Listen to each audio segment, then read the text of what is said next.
So, in a short last year, I mentioned that I wanted to start a series on this channel where I go over some of the games that sort of defined my childhood, and I figured what better time to start than now. So today we're going to talk about Revolt. You know, I don't really know how children discover games these days. You know, in the age of the internet, I kind of assume everyone just kind of knows about Fortnite or Roblox and they're just playing that online. But you know, as a kid, growing up in the early 2000s in a very rural area where internet speeds were very slow, things were a bit different. You know, the way that my older brother and I usually discovered games was through friends that would like lend us CDs with PC games on them, or we would maybe go to a birthday party or something and play them at their house.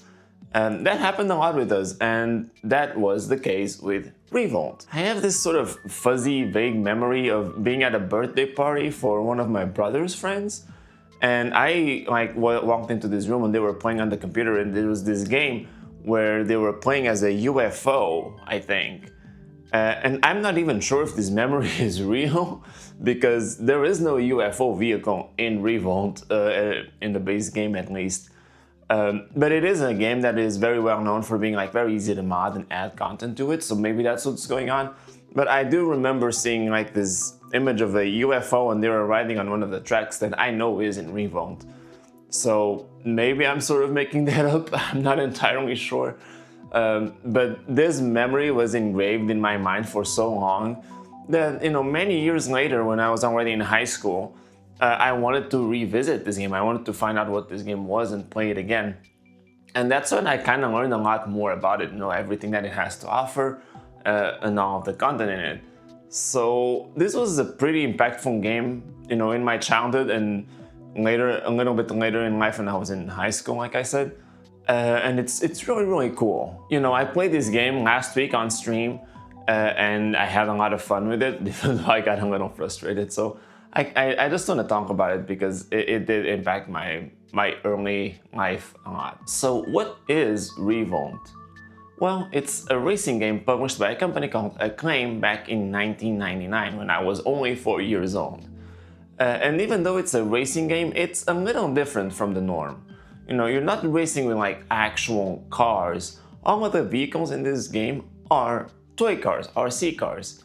And everything in the game just plays around this idea of them being really small vehicles. Even the menu is designed in a way that makes it feel like you're in a toy store, like you see all the little RC cars in their boxes on shelves. When you select a track, it's like on a display, like a store display where you can choose, you know, or you can see ads or something.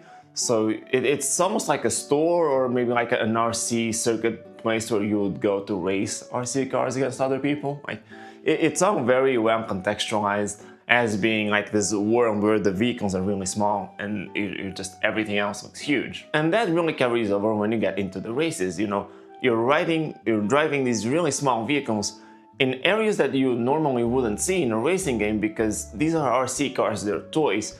And so you're playing in like a neighborhood, so you're driving around on the road and on the sidewalks and going through like pipes and stuff. Like it's all, you know, small areas that look huge from the perspective of an RC car.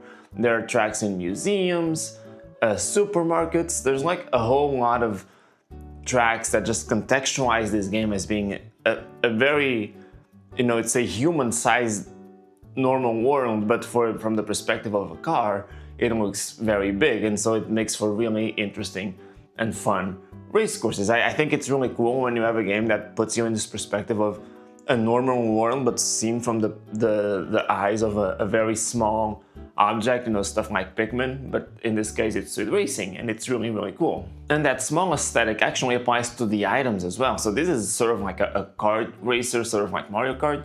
So you have items that you can use, and those items are things like you have firework sticks that act as rockets, you have water balloons that you can throw at other people. The turbo item is the cell battery.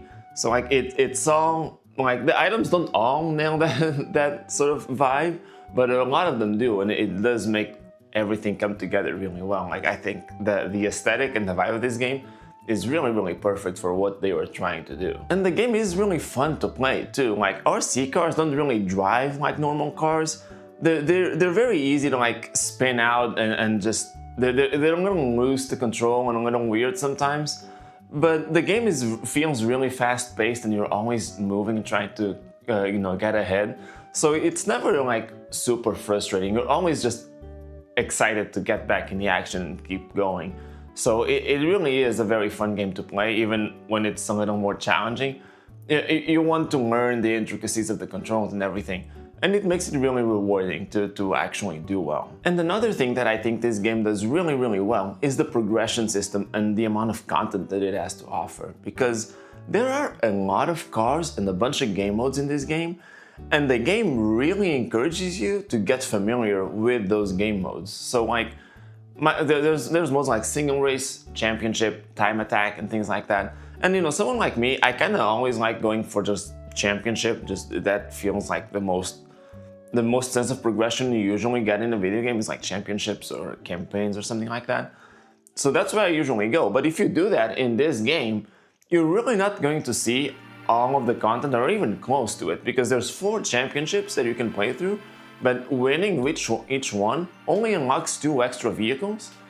And if you want to get all of the cars that are included in the game, you have to be good at all the other modes. You're gonna want to play single race races, and you want to win all of them so you can unlock more cars. You want to do time attack, and you want to beat the target times for each of the tracks, so you unlock even more stuff. There's a lot of stuff that you can unlock, and the game really encourages you to engage with all of the modes that it offers and to be good at them to unlock all of the content that there is to unlock. So it's really, really cool in that sense.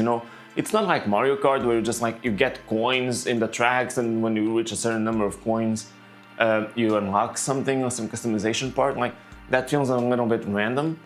Here, the progression system is very clear and very interesting. Like, it's very rewarding to be good at this game, to unlock everything that it has to offer. There's even an extra game mode that you unlock, I believe, by beating all the championships. I'm actually not 100% sure, but it's called Clockwork Carnage. And so in this mode, you just unlock this clockwork car. They all look the same, and the races are really hectic because you're racing like 30 cars at the same time, and they're slower, they're not as good. So like, it's just a huge mess, but it's a really funny way to play the game with like, I don't know, it just feels really random and weird. But it's fun, and it's cool that this is like, there's no indication that this even exists until you make it far enough in the game. Like, I don't know, it's a really rewarding game in terms of like getting good at it and progressing through all of the things that it has to offer. It's really, really cool. But that's all just about the original base game from 1999. Despite being almost 27 years old, Revolt is not dead. These days, this game is kept alive by the RVGL project, a fan initiative that ported and modernized this game to use the OpenGL API. And that's a bit technical, but what that means is that this game is now playable on modern computers, like without any sort of issues. Like, usually a very old game would have some problems running on a modern computer. That's not the case at all. Now it runs on modern computers. You can increase the resolution to really high numbers to really match whatever monitor you have. You can increase the refresh rate. Like, it feels like a proper modern game. Obviously the textures and everything aren't updated, but it looks really sharp and runs really smooth. And this project not only does that, but it makes it so that this game is actually cross-platform. Originally it's only a Windows game, but the RVGL project actually works on macOS and Linux computers, which is where I captured most of the footage for this video. So it's super cool, like, that this project exists and keeps it alive. And not only does this project keep the game alive on a technical level, so you can still play it, but the fan community has kept it alive by adding so much content. Like, when you use the RVGL launcher, you can download this package, the online package, which makes it possible to first play the game online against other people, but it also adds a ton of custom content. You got custom cars, a ton of custom tracks. There's even the option for a custom soundtrack if you want some different music from what was originally included. Like, it is super, super cool how much the community has done to keep this game alive and interesting. And because it's really fun to play, like, I really do recommend checking it out because there's a ton that you can do with both the base content and now all the online community created content. Like, it's a really cool project that's still going to this day. It's awesome. You know, when you're young, you're a kid, the games that you play, like, you don't really have very high standards. So it's very easy to, you know, have fond memories of something, and then when you're older, you look back and you realize, oh, no one actually cares about this game. There's nothing special about it. And you know, that can be a little bit disappointing, but it's also very rewarding when you have these early memories of something like Revolt, and then you go and look for it so many years later and you realize, wow, there's a very passionate community that actually wants to keep this game alive. They modernized the game on a technical level so you can still play it, and it still looks great today, and it's free now, and they're still creating all this custom content for it too. Like, there is so much you can do with Revolt.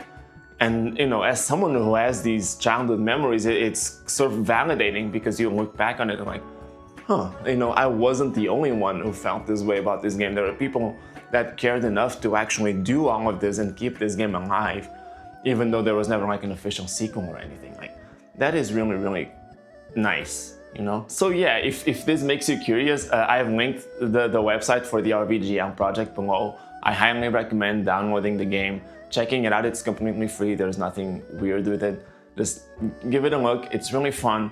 And I hope you really like it, and let me know what you think in the comments. But yeah, that's all for this week. As always, thank you so much for watching.